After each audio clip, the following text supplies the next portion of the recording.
Hello everybody and welcome back to the Kamidogu podcast with Christopher and Toasty. Toasty! So glad to have you with us once again. If you're new here, we're a long-running podcast all about Mortal Kombat, brought to you by an even longer-running Mortal Kombat fan site, and one of the last standing at that. We really do appreciate our listeners, and so if you enjoy what we do, please check our extensive back catalogue, and of course, do us a favour by sharing the show.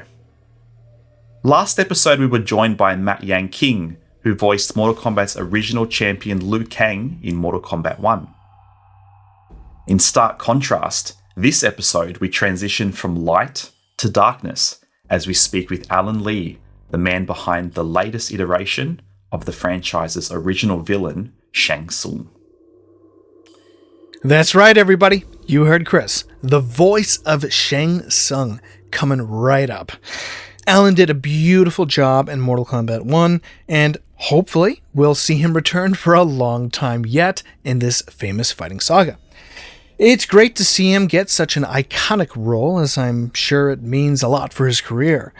Before Mortal Kombat, you might recognize Alan from a number of renowned animes and other video games such as Aliens Fireteam Elite, Genshin Impact, and Smite, just to name a few.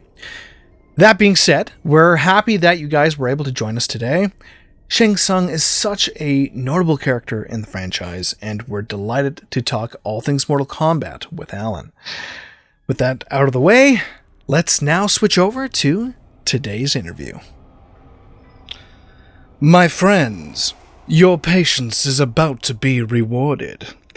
Here we are, joined with Alan Lee. It's such a pleasure to have you here, my friend. Thank you. I just said I was gonna stay still and just take it, but that sent me. That literally sent me. Hi, I'm glad to be here. Yeah, no, that's good. Yeah. I'm Alan. Nice to meet you guys. Absolutely. Yeah, man. Likewise. So, to dive into things here, how did you originally get into voiceover work? I believe your journey to this point wasn't so clear-cut, right? I got, oh man, should we go to all the way back to the beginning? When I was a little kid, my older brother, who's 14 years older than me, rented from Blockbuster the movie Office Space. And we watched it, and it's a dark comedy, it's a satirical comedy, and but the thing is, at the time my brother just graduated from college and moved in back home with us, and the things that we saw in that movie, it felt real to me because I saw my brother going to a dead-end job. Like it was like a tech startup, and like it was just grinding his soul away, and like he would just come home and I'd be super happy to hang out with him, but he wanted to just do nothing but play video games on the computer and just like drink or whatever. And I was like, oh my gosh, if that like that's real, that stuff that I saw was real in that movie. And like it scared me into thinking, oh God, I got to figure out what I need to do or what I want to do in life early. So like I spent probably the next 7 years trying to figure out what I want to do. And then my senior year, going into senior year, junior year to senior year for high school, I talked to my cousin because I was like at my wit's end, and I was like, I don't want to go to college or university, and do something that I'd hate and get a degree in something that would kill me and end up in a job that would crush my soul. And so he gave me some, some really strong advice of like, well, figure out what you have like interest in, and then figure out the common thread between those, and then find something else from there. And I was like, okay, so I thought about it, and like all the things that I had attempted or like tried to get into were like creative endeavors. And so I was like, okay, I want to be creative. And I was like, okay, what's like the most fun we had as kids? And I was like, oh, duh, we played pretend. So I was like, okay, how about that? How about I play pretend? What if I like was the character? And I thought about it. I was like, okay, what about voiceover? And I'm from California. I'm from Northern California. And like 45 minutes north, there was a voiceover conservatory of all things to have in the city. So I convinced my mom to pay for that class, and I took it. And the first time I stepped in front of the mic, I was like, okay, this feels right. Like, this is what I'm going to do for the rest of my life. And then the rest is history. But that's technically how I got into it, was through trauma. And No kidding. Yeah. And since then, it's ironic because like I wanted to do commercials as like my profession. And the great thing about voiceover is that like no one sees your face unless you do stuff like this, right? But like at the time, I was like shy. I was like, I'm not very like, what is it? I'm not photogenic. I don't like attention like that. I like to keep private. So like I was like, all right, I'll do voiceovers so that I can act, but like, not act, you know what I mean? And then I met one of my teachers, Bob Bergen, who's the voice of Porky Pig, and I took his class and he convinced me to be a character actor. And I was like, oh God, which means, and I was going to junior college at the time, and I was an English major, and I was like, oh, shoot, I have to change majors now. Like, I have to be an actor. I have to do this. Fortunately, like when I transfer, like all the credits from English go into acting. So it wasn't much. I just had to take more acting classes at community college, which I did. And when I graduated, I went to LA and I tried to find work, and I found a little bit of work. And then eventually all that work culminated into me meeting with the director, and the director going like, you're really good at this. And she was like, who do you want as your agent? So I met my agent through that. And then a month later, the pandemic hit.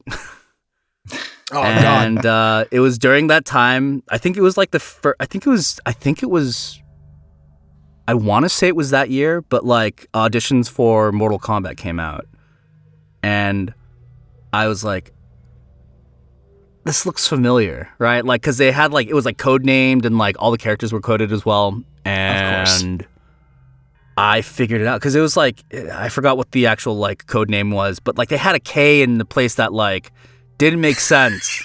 And I was like, there's only one thing I know that does that.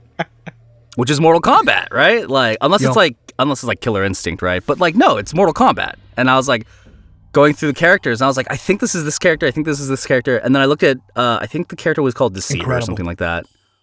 And I was like, that's Shang Tsung. There's no way that's not. Oh. And I was like, okay, let me bust out my terrible hiroyuki-tagawa that I've been doing since I watched the movie when I was, a little kid. And then they're like, you got it. So that's how we ended up here. Look at that, man. Yeah, absolutely. So you were clearly a Mortal Kombat fan before taking on this role? Yeah. I played, so Mortal Kombat 2 was my first and favorite on SNES. And then I want to say I played MK3/UMK3. And then MK4, like to my young brain, it was like, oh my gosh, like it's in 3D and it's serious now, and there's more blood and graphics. So like people harp on MK4 for being cheesy, but like for little young Alan, like seeing that in the arcades and like seeing the game over screen when like you just fall in that endless pit. Yeah. That gave me so much dread and anxiety every time I saw that, but I couldn't look away.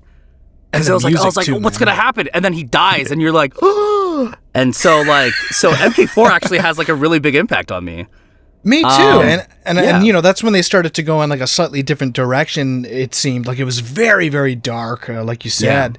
And it's funny you mentioned MK4 because that's where a lot of my memories lie as a child as well. I would go to the arcades with my father and play Mortal Kombat 4. I was typically Quan Chi, and he was Reptile, and it was just a blast, man. It really, really was. I was going to say too, because it was so violent, I know in Australia specifically, it was the first Mortal Kombat that actually had a black curtain around it. Really? So that if you were Really? a young kid walking through, you had to actually, go past the 18 plus or the 15 plus, sorry, the mature rating sign and actually open the curtain to go in. Wow. So that was pretty full on. Whoa, freaking Australia, huh? Yeah. And then they banned years later Mortal Kombat. Let's not go 9. there, please. Let's not go there, please. Alan, do you have a favorite game specifically or a character? Like in the franchise? Or are we talking about like in general? In general, or like someone maybe back in the day you used to play a lot? I mean, I guess I would say like my youngest memories were like my fondest and youngest memories were with MK2 on the Super Nintendo. Yeah. I played Kung Lao. Like I love Kung Lao like as a character because he was so cool. I mean they changed him in the new timeline and all that sort of stuff, and they made him a kind of dumb, but like he was a cool character back then. Like. Yeah. But maybe, I don't know, maybe like back then, I mean, he was just a second monk, right? Like his name literally is the exact same thing of Liu Kang, right? They both mean like old man or master or something like that. And so it was just literally like version 2.0 of Liu Kang. But like to me, he was the cooler monk because he had the hat and he had that gaze, right? Yeah. And like, yo, he was super cool to me. But him and probably Reptile. Like, yes. yeah, no, I mean, the fact that like he looked like us, but like would take off his face to show this like creepy reptile, that was like super cool to me. And I wish they kept with that. Yeah. His acid spit sound is so iconic back then. Yeah. Like, I wish they had that now still. Right. Do you have a favorite fatality at all? Ooh. I mean, Sub-Zero's head rip, right? Like the spine rip is iconic. Classic. Is classic, but like it had such an impact on me. I kid you not. Like it. Like I remember being scared, seeing the guy struggle, and then suddenly like his entire spine rips out. And, that's when I was crazy. Yeah. It's funny because for the first few years of my life when I was playing Mortal Kombat. And to be honest, I started really young, like 4 years old, man. Super NES as well. And for actually the first few years, I was playing Mortal Kombat 1. And that one for the Super Nintendo was very, I guess you can say tame. Like there wasn't they had no blood in it. It had no blood in it. Yeah. So I got MK3. I was amazed. And this is kind of funny. My babysitter, his name was Shane, he would come over and he'd whip out this sheet with all these, different writings on it. And he would show these things called fatalities. And as a kid, my mind was just blown. My eyes, I couldn't believe it. And that just changed me forever. I will never forget that.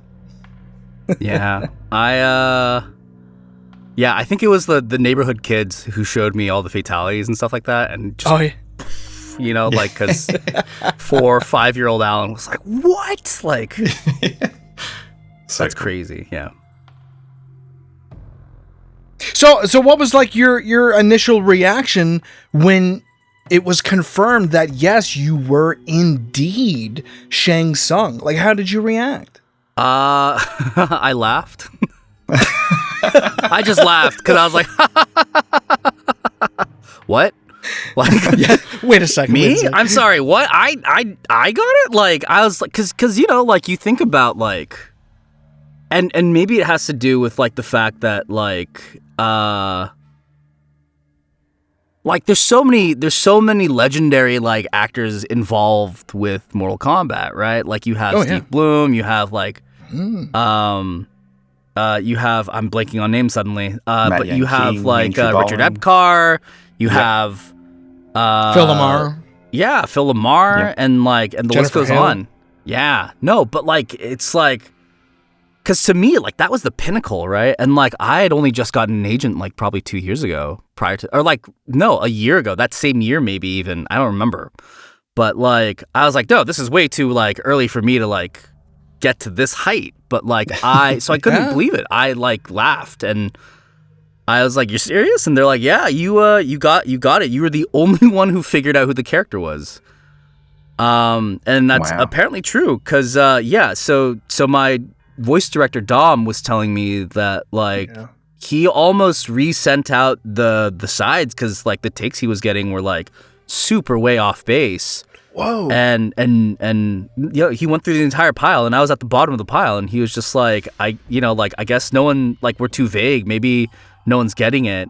And then he heard mine, and then he was like, all right, we found our Shang Tsung.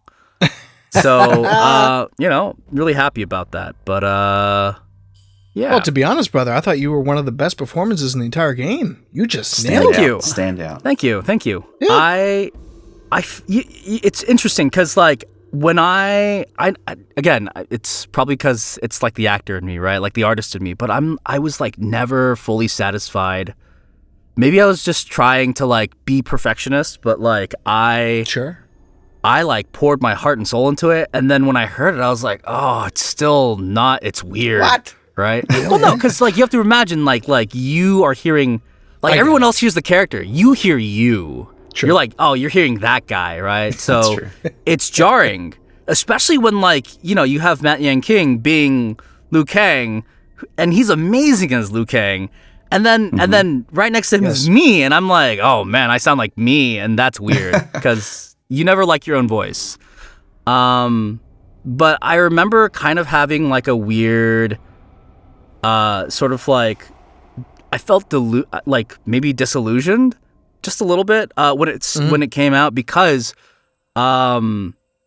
like, so when I auditioned for the character, I actually like put on a voice, like I did a voice to like kind of more match Carrie. And then when it came to the actual product, they pitched me up. And so they undid everything that I had done. So he just sounds like me now, which is not what I intended. But like, they're like, yeah, we love it. We decided to make him younger. Like we like this design and like you're perfect for it.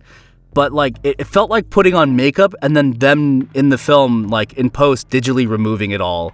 Yeah. And everyone's like, you look amazing. And I'm just like, it looks weird. Like, so you feel kind of naked. And the most bizarre thing is me and Chris were just talking about, my God, like he just sounds so much like Carrie. It's incredible. And you're saying they did all that. Can you give us an example of your best Carrie impression? I have to warm up into it right now, but like, hold on, give me a sec. It's like, well then, your soul is mine. Whoa. The hell? So like, I Wow. did something like that, and then they're like, boop, and now it's like, your soul is mine, right? Like, so it sounds like me. Yeah. Yeah. Holy shit. I got goosebumps. Me too. Yeah. Wow. So, Actually, yeah, when you said you were laughing, I kind of imagined, in the beginning of the story mode when Chronica comes to visit Shang Tsung and he's staring in the camera with that smile and the rain's Yeah, falling. that insane smile. Like, Yeah. And then I can imagine your laugh going, yeah. That's awesome. So clearly he's a very iconic villain. Yeah. Being the very first boss from the original game. And, as you mentioned, Kerry delivered that iconic performance in the 95 film. Considering his deep roots in the franchise, nerves and doubt aside, were you intimidated at all? I got over it really quickly. Okay. Because I mean, and I have my training as an actor to thank for that, but like, yeah, I mean, it's a little intimidating, especially since he was literally the voice again for MK11. Yeah. And so going into this, yeah, I felt a little bit of pressure, but I think the moment they're like, all right, you got it, like that kind of dissipated because I was like, all right, like it's now my duty to like carry the torch and make it my own. Let me do my own thing. I may be like I yes, he inspired like the voice that I do and sort of the inflections and all that sort of stuff, and it informed me. But like, I literally to research this, like I watched every iteration of Shang Tsung, and yeah, you know, like all the way back from like the old weird animated cartoon thing with Defender of the Realms. Yeah. No. Oh gosh, who played him then? It was it's the guy who does Winnie the Pooh. Jim Cummings. Cummings. Yeah, he played Shang Tsung, and like I think he was one of the first Shang Tsungs, and like I was like, okay, and then there's also Andrew Kishino in MK9, and then there's also, you know, like Shaolin monks, and anytime he had a performance. So like I listened to all those, and I was like, all right, I'm carrying all of this, and then obviously there was Carrie, and he inspired me, but I was like, all right, I'm gonna take what I can from like the things that inspired me from my childhood, which was him, but I'm not gonna be him. You know what I mean? Like, I was going to be my own take. So, like, the idea for me was, like, it was like sorcerer, but, like, it was also, you know, mad scientist. And, like, and that's the thing that, like, really hooked me in was, like, the focal point of him being like, well, now that I have all this, like, you know, like, all in front of me, what can I do? What are the possibilities? And that's what drove my version of the character. Well said. Now, what I'd also like to ask you is, did you by chance happen to watch Mortal Kombat Conquest, the live action, and see Bruce walk? I sure did. Oh, what was your opinion on him? I liked him. I think. Oh man, I remember watching him on TV. Like Conquest on TV. And you know, with like, it was the story of the Great Kung Lao, right? Like, that's right. And like, they only gave him his cool outfit for one episode, and then he was just in like a white T-shirt for the rest of it. And I was like, why? Like the weird metal buckle thing that I don't know how that makes sense, but like that was the coolest thing on earth. No, but that Shang Tsung was pretty cool too. I mean, like, it was the first time we saw him like outside of the movie version, and like, I don't know, it made sense to me at the time. Right? Yeah. Like, that was like, he was a pretty sick villain. I mean, sure, if we watch it now, it's kind of like funny to watch, right? But yeah, I'd say it aged well. Right. Well, I'd say most of the stuff from the 90s were like that, right? Like, yeah, exactly. If you were there, like, it was the coolest stuff ever. Best memories when I was a kid as well. Slightly cheesy, right? Yeah. Yeah, exactly. Yeah. So how long did it take for you to record all of your lines, and was there any room for like any improv or anything like that? I want to say we took a little over like in terms of production, because I wasn't in every day, right? Like they only had me in for so many sessions. I want to say from start to finish it took like 2 years. Oh wow. Maybe. Again, like memory is a little vague now because pandemic makes everything blur. Sounds about right. Approximately 2-ish years, give or take, and then, you know, you have like the ongoing stuff and what have you. But yeah, what was the second part of that question? Was there room to improv? Yeah. I had this thing, and I think I'm gonna change it now. But like, I had this thing where I'm like, okay, if it's the first time I'm working with the director, I'm not doing that. Because I know I've heard of stories where it goes really poorly for the actor. Oh yeah. Like, but like, because you have to remember, this is around the same time I was also doing a show on, like recording for a show on Disney. Okay. And like, I was like, okay, these are like Mortal Kombat, Disney are like the two things I don't want to touch in terms of like, I don't want to screw anything up. So I'm just gonna give them the lines as they want them. I'm gonna do my job, and then if I come back, then yeah, I'll have fun. But now, like, looking back, I'm like, oh man, I should have said some funny things or like, you know, riffed here and there, but I don't know, you live and learn, I guess, right? Yeah, that's it. Did you also take part in like the fight noises as well? Yeah, we did that. So we did story mode first, and then we did all the efforts and all that. Yeah. Be hard on the vocal cords, I can imagine. Yeah, I mean, I definitely gave myself the hiccups a couple times, doing the long screams, like, falling down or like getting burned alive or whatever. But it was fun. I mean, like it's so fun to do it. If you can be a voice actor and voice act for a living, I would recommend it. It looks like a whole bunch of fun. Yeah. So quite frankly, in the time since the game's release, we've heard nothing but positive comments about your work as Shang Tsung. Now, in terms, surprised me. Yeah, what? No, I'm joking. Have you been happy with the game's reception in general, and do you interact with the fans at all, Alan? I'd say I mean, yes. So to answer the first part of the question, yeah, I'd say so. I think I've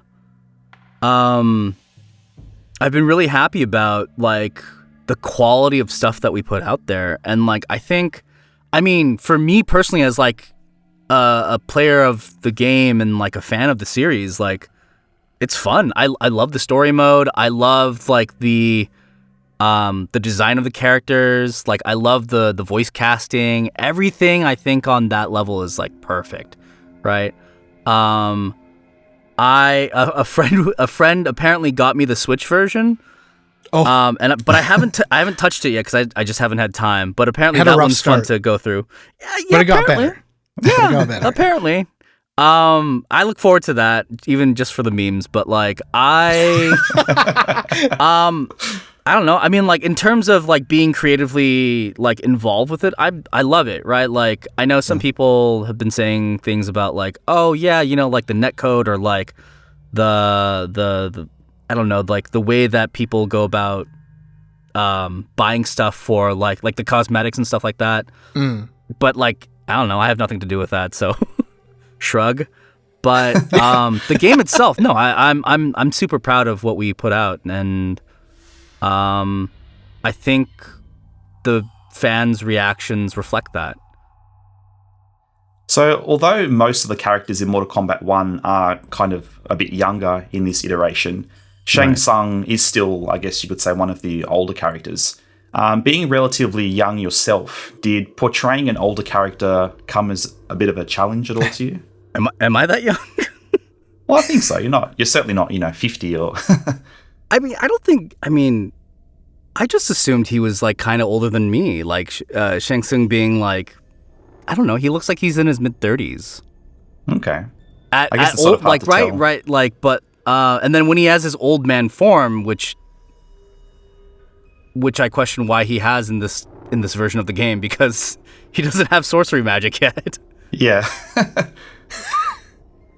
No, I I thought I was like basically kind of there, maybe a little older, maybe a little rough around the edges.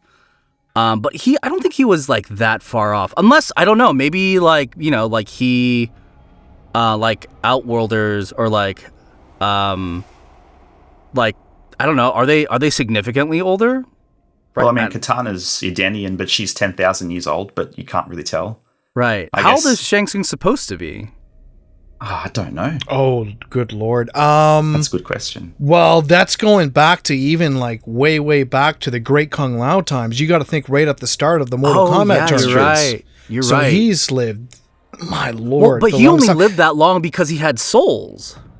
That's true. Right? Am I crazy? I just thought he was like born and like he was just this like nobody who just had nothing spectacular about him because of, And the funny thing is that I believe even in the game's official lore, Shang Tsung actually used to be Earthrealm's champion. He was actually a good guy at one point. Was he? I don't know. Yeah, I don't know if you're aware. This is the first time I'm hearing this. Yeah, and then he eventually turned, to the forces of darkness.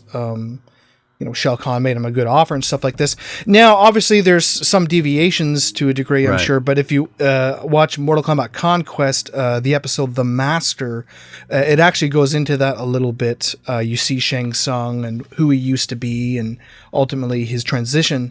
And I thought that was very, very interesting. Do they consider that canonical in the fandom?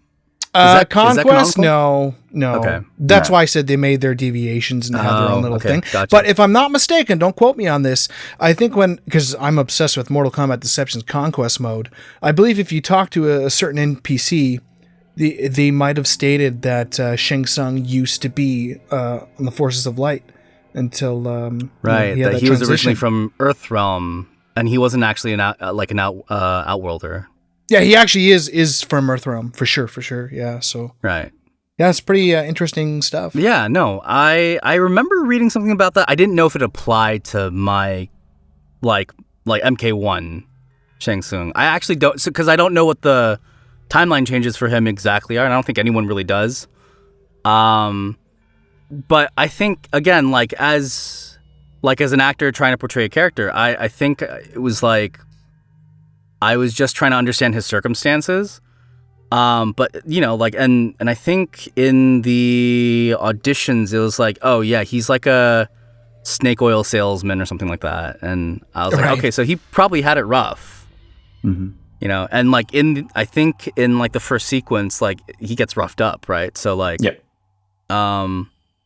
yeah, no, I it wasn't hard to like, sympathize or empathize with that. Yeah, the confusing part about that opening sequence for me was, considering he doesn't really have his powers yet, at first I thought that old man look was like a costume. Yeah. But then in the game, he can turn into an old man, so that sort of conflicted. But in terms of the old man appearance, was there ever any consideration for like a slightly different voice or tone for that version? No, I think they just had me do what I was doing, which I had, performed for you guys. And like it was like, oh yeah, like he just dresses like an old man, and like that's as far as his disguise goes, right? Okay. Like he doesn't voice modulate or anything like that. And I don't know, I feel like it kind of fits him. Like even in that old man costume where he has, my voice coming out of it. I was like, okay, I can appreciate that. Yeah. So, yeah. Alan, just a random question. Because I know you're a genuine Mortal Kombat fan. Did you like the 3D era at all? Did you like Deception and things like this? I have a mixed bag of memories on that one. I like them overall. I think the stage transitions and like the stage fatalities were really cool back traps. in the day. Yeah, the death traps. Again, like every time Mortal Kombat came out with something new, it was just like it would just scar me. Being like, oh my god, what? Like You'd always come up with a way. Yeah. Yeah. Oh god, what was the one? Like it was the I think there was a stage where it was like a beach, but like it would cycle through night and day, and if you wanted during the night, yeah. And like if you were in the pool during the night, like piranhas would just immediately murder you, right? Yeah, that messed with me. Yeah, I liked it, but like I think at a point I realized, oh man, it's getting ridiculous because they're getting bigger and bigger, and it felt like they had, like I didn't know where the ceiling was, but it felt like they were gonna hit it soon. And then Armageddon happened, and I was like, okay, I guess this is where it culminates, right? It's like a Mugen style, like 900 characters, and I still enjoyed it. I mean, yeah, it was like I mean, like it was a little flimsy at times, but like I mean I remember going to friends' houses and we'd play that and have a good laugh with it.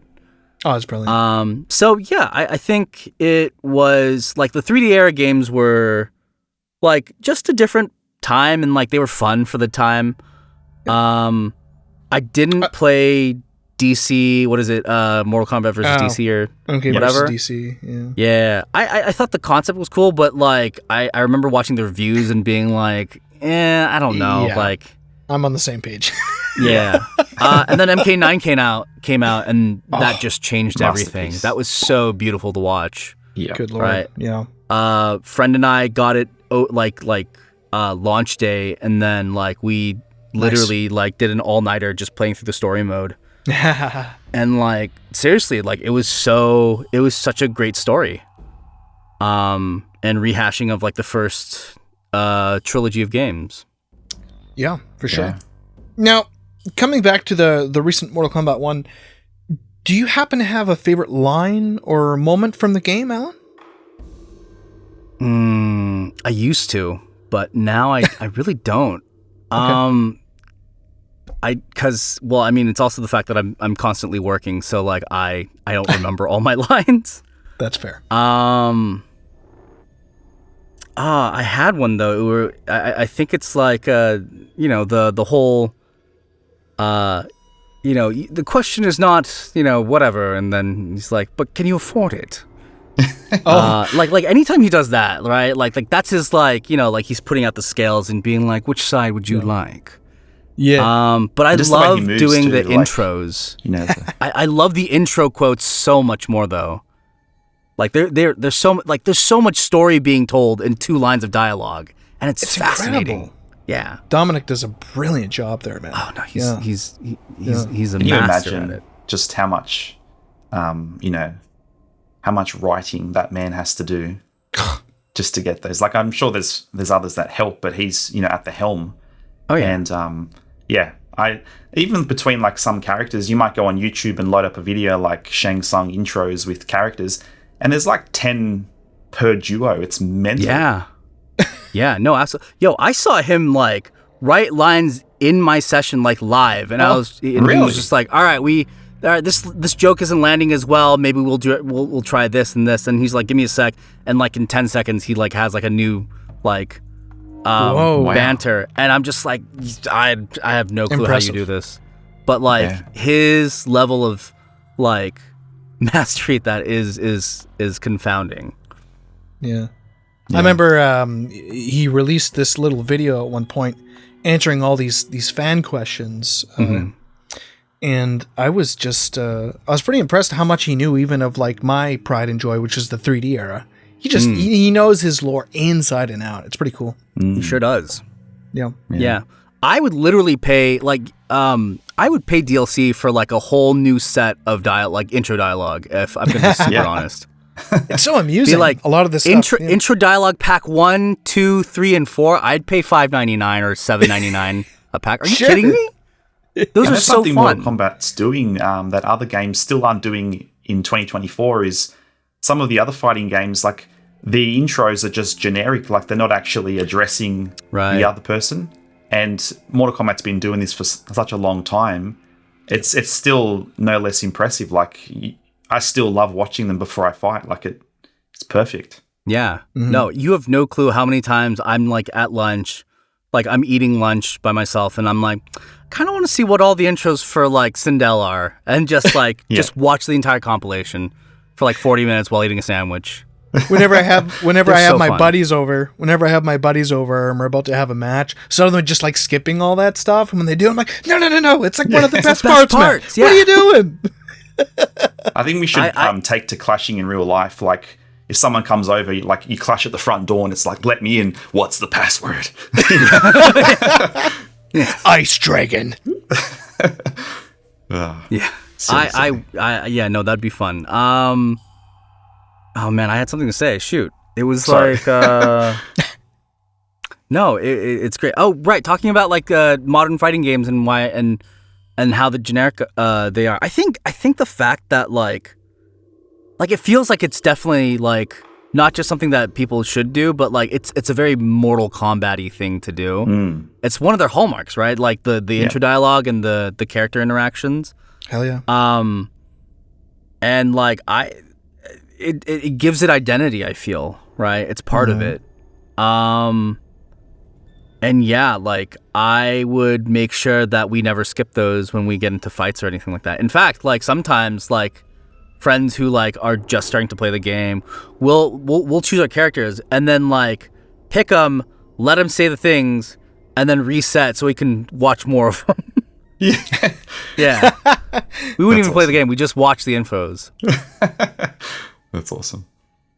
So at one point in story mode, I believe you uttered the words, "His soul is ours." But if you were to deliver the iconic "Your soul is mine," what would your version sound like? It's in the game. I was actually going to say, I'm It's recently, in the game. I've started playing. Someone found it and showed it to me.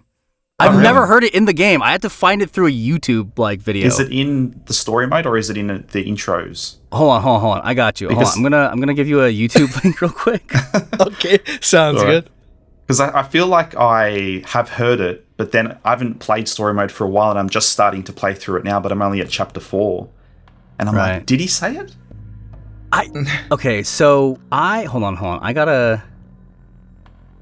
Your soul is mine. Oh wow! Yeah, there it is. Wow. So there you go. I've never heard it in the actual game for some reason, and like I almost was like, I went to Dama. I was like, did we say the line? Like, did we do it? I feel like I did it, but I don't remember. Like, it's been too long. And he's like, yeah, it's probably in the game. And I'm like, I've never heard it. And he's like, yeah, we'll look into it. And that's the thing with like with your portrayal of Shang Tsung, like on initial listen, right? A lot of people say yes, it sounds like Carey, but the more you listen to it, the more it stands on its own. Like it has influences from Carey, but I can really see it as your own performance. And the more I listen to it, the more I really appreciate it. I love it. Yeah. Oh, thank you. I appreciate that. I mean, I don't care if people are like, oh, he's just doing a Carey-Tagawa impression. I'm like, yeah, I am kind of like, and that's okay, right? Yeah. Like a lot of characters are based off of impressions of other people or other characters, and that happens all the time in the space. But yeah, I mean, I definitely feel like I brought my own something to it, and I think there's a part of it that feels natural to me, which is like he always plays the underdog. Mm-hmm. And like, not saying that I feel like that in real life, but like I tend to play that character a lot in like my other work. So like it feels like he's like scrapping with things that are like much bigger than him. And then hopefully, if they keep me, then like, I'll transition that character into like a more, like a different state, being like, okay, now he's like at his full power and all that sort of stuff. But like, like that's character work for down the line. Yeah, I'd actually like to hear him. Like, he's always very calm when he speaks, but I was questioning what would he sound like if he was really pissed off. Like, yeah, that would be interesting to see. Oh yeah, no, I would love to play that. I think he gets pretty close at times, but like, I'd like to explore that space a little more. Like, I'd like to see him explode in it with rage, because he's always like at times he's like you, but he's never really like really angry. I'd love to see Alan Lee say, Quan Chi. You've made a fatal mistake. Quan Chi, you've made a fatal mistake. There we have it. That's gold. That's gold. And then, or if he's older, right? Quan Chi, you have made a fatal mistake. Yes. Love it. So good. So, altogether, Alan, yeah, what would you say your experience was like working at NetherRealm Studios? Did you enjoy every, darn minute of it? How was it with working with Dominic Cianciolo and stuff like this? Well, I mean, I actually did most of the recording in here because it was during the pandemic. So the setup that I'm using right now is what I used for most of it. I did one session at WB, but I'm like, I missed out on all of this. I could have been here every day that I was doing this freaking project. Are you kidding me?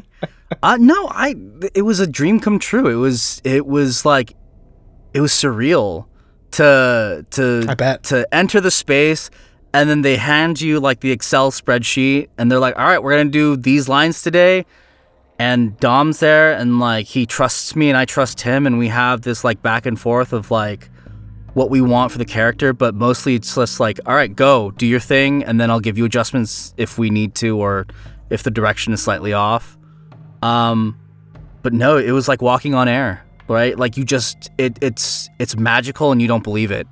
And by the time it's over and the project's out, you're just like, what just happened? Like you're dizzy from it. Yeah. And I have a lot of great memories for it, and I don't think I'd trade anything in for it, That's what I like to hear. Yeah. Now, the story mode finished off kind of on a cliffhanger and made it pretty obvious that we're likely to get some additional story DLC. A bit like what they did in MK11 with Aftermath. I know you can't... I mean, they did that with, like, MKX, too, right? Like... I mean, and 9 actually, yeah, 9, 10, 11. This one, they all have like slightly cliffhangery endings. Yeah, that's true. Yeah, That's fair. But given the opportunity, how keen are you to continue portraying Shang Tsung into the future? I mean, if they ask me back, right? Like, but here's the thing. I think the opposite question is important to address too. If they decide to go into in a different direction and we part ways, I got a game. I'm part of MK, right? Like no one can take that away. And if Dom goes, or like if they go in a different direction, then like they go in a different direction. I don't own my character, right? I get the privilege to play the character, but nothing's forever, and I'm like I don't expect them to keep me on forever either.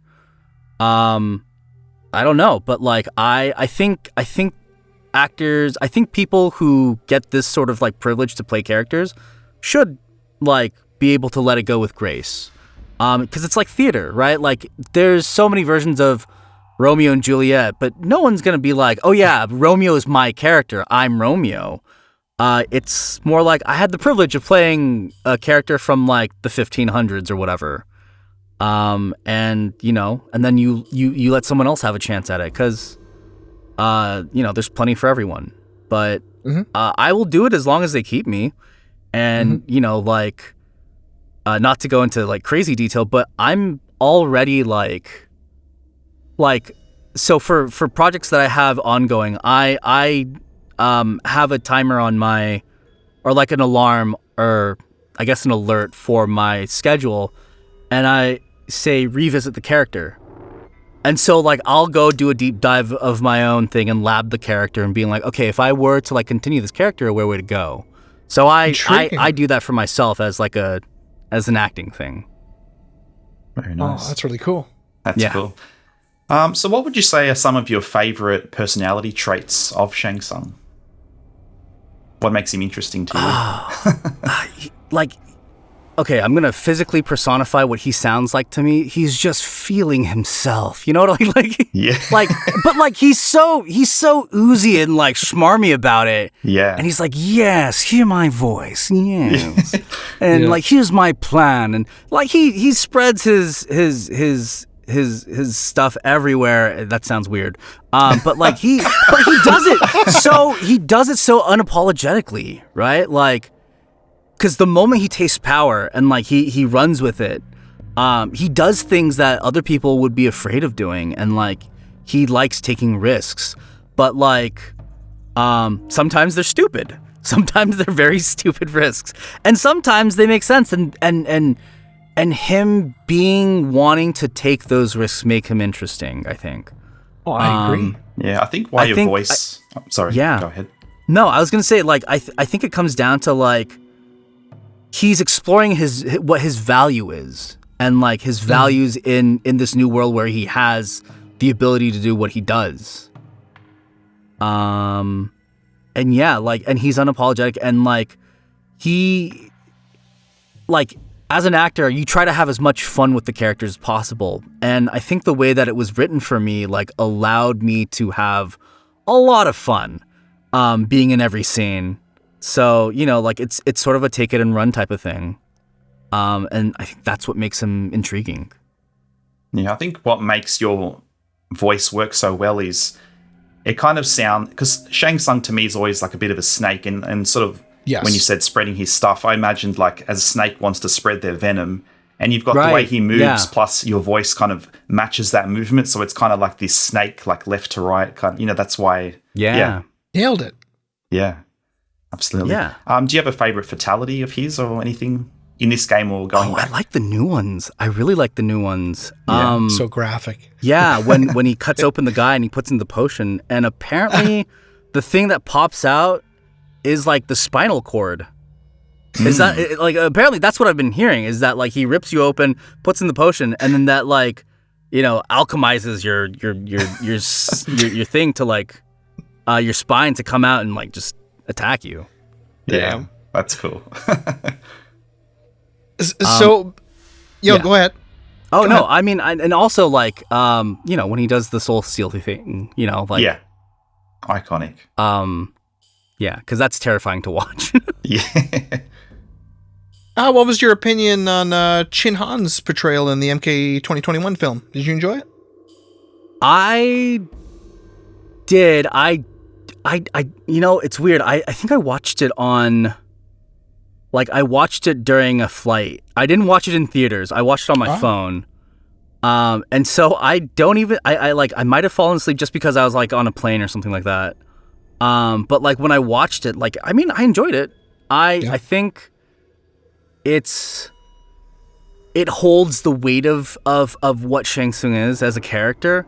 But I kind of wish, like, I don't know. I feel like he could have had more fun with it. I don't know. I shouldn't even say that. It felt very weighted. Me and Chris did have a conversation about that. It kind of felt like we needed to see more of Shang Tsung, what he can do, why is he so intimidating. Let's really, really see Shang Tsung, because it seemed like they were just cutting away from so much stuff. Actually, matter of fact, Alan, maybe you should look this up. One of the greatest scene, in my opinion, of Shang Tsung, excluding the Soul Steal, is actually a deleted scene. There's a scene... Oh, no kidding. Yeah, in the pit where he's having a discussion with Melina, and he's incredibly intimidating here, and you can see the look of fear on her face as she's backing away from him, and he's so pissed off. It looked like he almost was going to kill Melina. Then he proceeds by stealing just a random servant's soul out of nowhere because he was pissed off. It seems like this that they really, really need to, put to the screen. I was so shocked that they took that out because, I mean, Shang Tsung is just such a dark, intimidating character, and they really need to put that forward. So hopefully in Mortal Kombat 2, we'll see more of that. Yeah, no, I agree with that. I think, again, from what I do remember watching, it was good. He had presence. Yeah, I don't know. I like my Shang Tsung to have just a little bit of levity, though. just a little bit more. Yeah, sure. And that's a personal preference, but I get it. They're trying to take MK seriously, and I feel like for the most part it worked. I have certain gripes about the movie, but we all do. We all do, right? I'm trying to say that as like an ambassador of the brand as well, but also like as myself, right? Like my views are my own. They're not of like Warner Brothers or anyone else. Plus, who you're a hires fan, me. like a legitimate fan. Yeah. Right. Yep. Yeah. So, Mortal Kombat aside, would you consider yourself a bit of a gamer? And what are some of your favorite titles? Yeah, I mean, I would. I love video games. I really like retro games more these days. Just because I don't have a lot of time to get into the newer stuff. But I'm playing Helldivers right now. Oh, okay. Yeah. Yeah, like on the spare weekend where I have time, I'll play Helldivers and do a couple rounds. Cool. I love Monster Hunter, and I have been a fan of Monster Hunter since like the PSP era. Very cool. What else do I play? I don't know. I play random FPSs, roguelikes. I'll play random RPGs. I like tactical RPGs, like Final Fantasy Tactics. Yep. Yes. And I play fighting games. Right now I'm trying to get back into Third Strike actually. Okay. Third Strike. Yeah, but like, when friends come over, we'll play Street Fighter 6 or like Tekken 8 or MK1. Yeah, I mean, I consider myself a bit of a fighting game slut. I've played all sorts of different. To take the words out of Matt Young King's mouth last episode. Yes. But I haven't actually. My friend almost slapped me for this, but I've never actually played Third Strike. And he said, even after all these years, it still holds up. It's like a masterpiece. And I've never played Street Fighter 6 yet. So they're games I definitely want to get into someday. You should definitely try Third Strike. I would say that. And try the new stuff, right? Because there's a lot of good stuff. There's a lot of good in the new stuff, but I think Third Strike is like, I don't know. It's like fine wine. It just gets better, every year that passes by. Yeah, definitely on the radar. And aside from Mortal Kombat 1, tell us a bit about any upcoming projects you might have in the works right now, if you can. Yeah. Trying to think or anything you about might that. want to promote. I mean, no, I'm not allowed to talk about that. I'm not allowed to talk about that. And I'm not allowed I'm having deja vu definitely not from allowed last to talk about episode. that. Exactly. Oh, Yeah, any recent project you want to Or promote? something that's out, maybe you might want, Yeah. you know, Yeah, fans to know exactly. about. no. No? All right. Done. I mean, like, I'm really trying to think.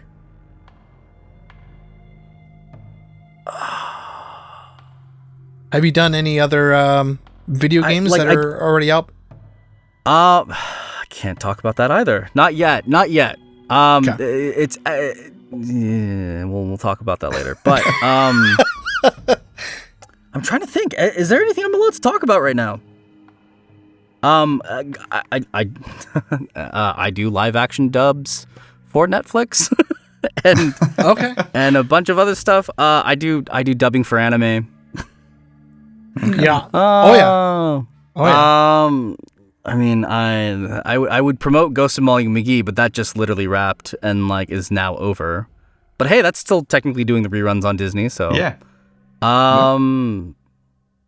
no, I have nothing. There Oh, we God. go. There we Moving go. right along. All right, we'll cut that out, or it'll turn into shorts, right? Like YouTube Shorts or whatever. Yeah. Yeah. Okay, Alan, so we're going to jump into the last segment of the show now, and what we call... Final round. So what we're going to do in this final round is ask you some quick questions, try to get to know you a little more. So, the first question being, what would you say is your favorite movie of all time? Of all time? Oh, that's hard. That's mean. Because there's so many, and like I would betray myself if I said one of any of my 10 favorite movies. But my default answer that I go to, and just because it's like it rings personal to me, is Ocean's 11. Oh, nice. Yeah. Yeah. Yeah. So, What- okay. Oh, sorry. No, go right ahead, man. It's all good. What's your favorite way to unwind after a tough day? I'm honestly right now it's like taking walks around my block, and just get some fresh air in, because you have to remember, like, I'm in a booth like 4 to sometimes 6 to 8 hours, and so like being able to walk around and just relax is good. Simple stuff like that. I like to, like I said before, play video games. I'll not saying Helldivers is like a really relaxing way to wind down, but I'll play that. Helldivers. Like socializing with friends is probably like the best way, because I'm extroverted, so Yeah. I recharge hanging out with people. And then cooking. Like, I like to cook. Oh, cool. What are some of your all-time favorite dishes? I'm working on making a really good steak right now. Oh, nice. That's what I'm doing. You can't go wrong. Yeah, no, you can't go wrong, but like, I mean, but like, the idea is how well can you make it, right? So like, you know, like, dry brining it and then like for 3 days versus like, aging it in the fridge for like close to 30 days. It all adds like up. doing it in the grill versus doing it in reverse seared versus doing it in the air fryer versus like sous videing it. Seriously, I've been eating a lot of steak these days just to figure that out. And it's been fun. You'll perfect it, my friend. You'll perfect it. Yeah. My hobby right now is modding game consoles and like really? refurbishing them. Yeah. Whoa, okay. Sometimes it'll be like software mods where it's like, oh, I'll get like a Super Nintendo Classic and then I'll like put a bunch of games in there, or like I'll mod my Game Boy Advance so it has like a new like OLED screen or whatever, right? That's what's cool. Yeah. I mean, game preservation I feel like has always been on my mind. So if I wasn't doing what I'm doing now, maybe I would be doing that. Yeah. Yeah. Going back to the food thing, here's a funny one. I'll kind of turn the tables a bit. What's a food that you just can't stand? Can't stand. Will never go near it. I might want to pause here, being like,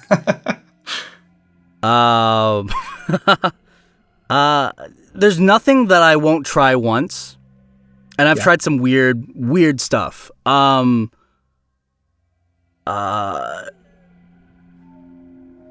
think, I don't know. Like, okay, now it's like, no, I would try that too. I don't know. Actually, that's a good question. I don't know. I would try everything at least once. What I would stay away from? Are you a I can't handle pineapple on pizza olives. guy? Oh my god. No. I mean, like I don't like I can have olives in like a salad or whatever, but I can't have them I can't just have like a raw olive. Yeah. There we go. Raw olives. Yeah. Like, because I was originally thinking like, oh, I wouldn't have anchovies or sardines, and I was like, no, I'd like them. I actually do, and I've had them on pizza too, and I'm just like, but it's olives for me. Yeah. Are you a pineapple on pizza guy? I can be, and under the right circumstances. Thank you. I don't think it's interesting because like the theory of food and especially something like pizza, it's like pizza's so international now. It's no longer just an Italian dish; it's a worldwide dish, and that's like the highest compliment to a dish, right? Because it's saying that it's universally enjoyed. And because of that, and because there's so many ways to enjoy pizza culturally, like spanning across it internationally, I don't think pineapple's off the table. I feel like whatever you can try on it, like it's game.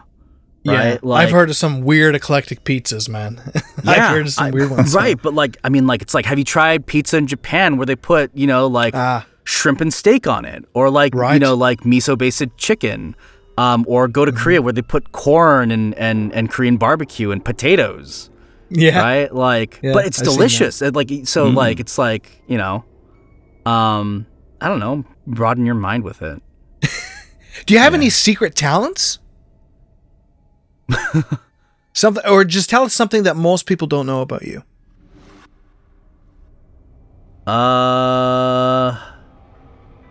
I was a competitive martial artist when I was younger. No kidding. What? Yeah, what styles? and then I stopped when I got to MMA. I did Aikido, I did Taekwondo, I did a little bit of Hapkido, and I did kickboxing. Wicked. Nice. Yeah. And then a repeated ankle injury is actually what did me in, because like I kept spraining my left ankle. Ah. But yeah, actually it was mixed martial arts that ironically took me out of it.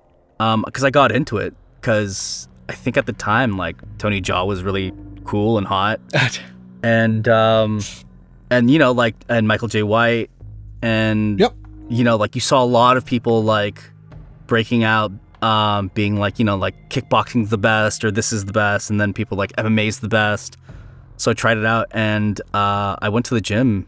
I went to that gym, and like the people I met were so arrogant that it turned me off from everything. Because like to me, martial arts is like it's a discipline, right? Like it's a lifestyle and a discipline and like a value system. And amen. If they discard that, and it becomes like an ego trip, then it's like you've lost. Then you lost it, right? Like you've lost the meaning of all of it. Exactly. So I walked away from it. Yeah. What is the most embarrassing thing that's ever happened to you?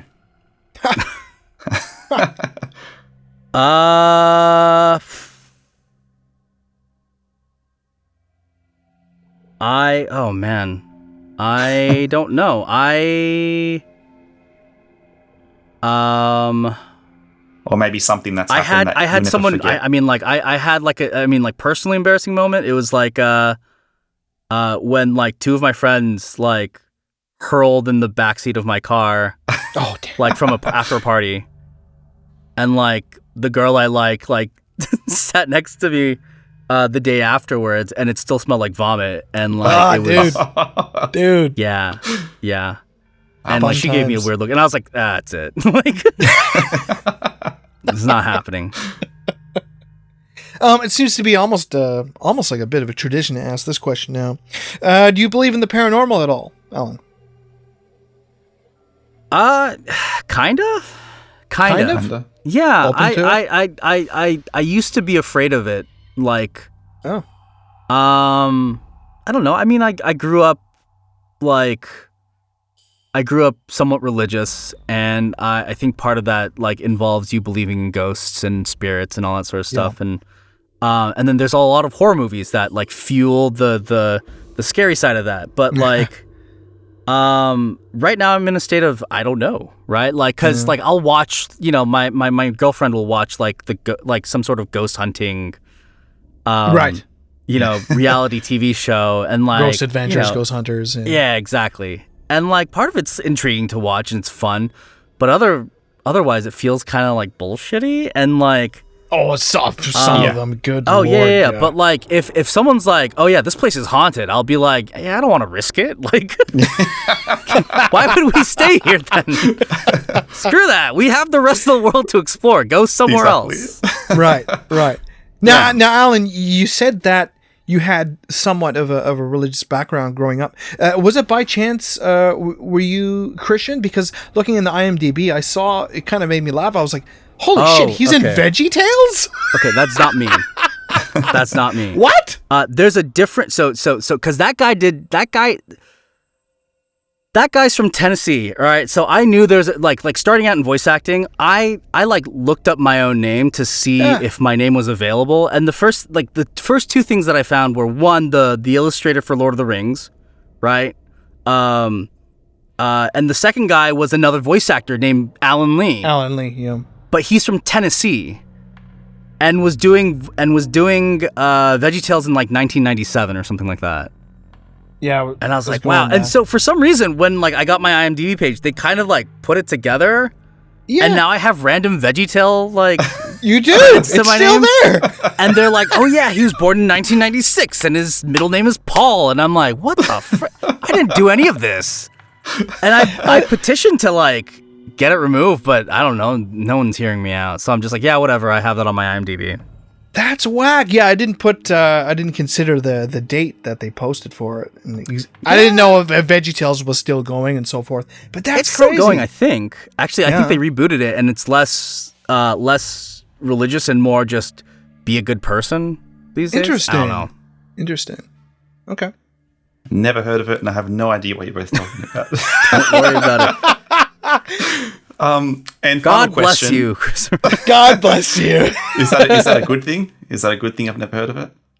Or was it a good Well, try? I mean, if you were raised Christian, it was a like thing. 90% chance you have watched it as a kid. I mean, you know, so, I don't know. Like veggie in Australia is short for vegetable. Has it got anything to do with vegetables? Yeah, the characters are literally vegetables. Okay, there you go. Yeah, there's Bob the tomato and Larry the cucumber. Larry. All right, I'm feeling like a bit of a potato myself right now.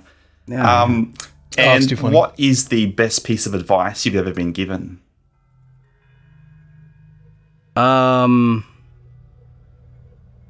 It's not about the box that you started out in. It's about the moment you broke free of it. Wow, I like that. That's I like good. that one. Well, That's very cool. well said, my friend. Well, it's been an absolute pleasure having you on, brother. Thanks for joining us today. Do you, by chance, have any social media platforms? I do. I have. I say that like so hesitantly, but no, I need to be better about it. Instagram, it's Alanator, ITS Alanator, and then on Twitter, it's Alan Lee VO, ALANLE VO. I just want to have fun with Twitter Instagram, I mean. And so I put it's Alanator. Why not? Hey, why not, man? Cool. Yeah. Well, man, it's been a blast, and I look forward to speaking with you again shortly. Yeah. Thank you. Absolutely. Thank you so And much. for the guys watching, remember, your soul is mine. All right, friends, that's a wrap for today. We hope you thoroughly enjoyed today's episode. Alan is a great sport, and we couldn't be happier to see what's up next for him. It'll be nice to hopefully see him at some cons in the near future as well. Make sure to help Kamidogu out and spread the word about our platform. We've put so much TLC and time into this over the past few years to bring you some of the greatest content. We would love to keep this going. Thank you very much for taking the time to join in today. We hope to see you next time. You know how it goes, people. Have fun, stay safe, and Stay flawless.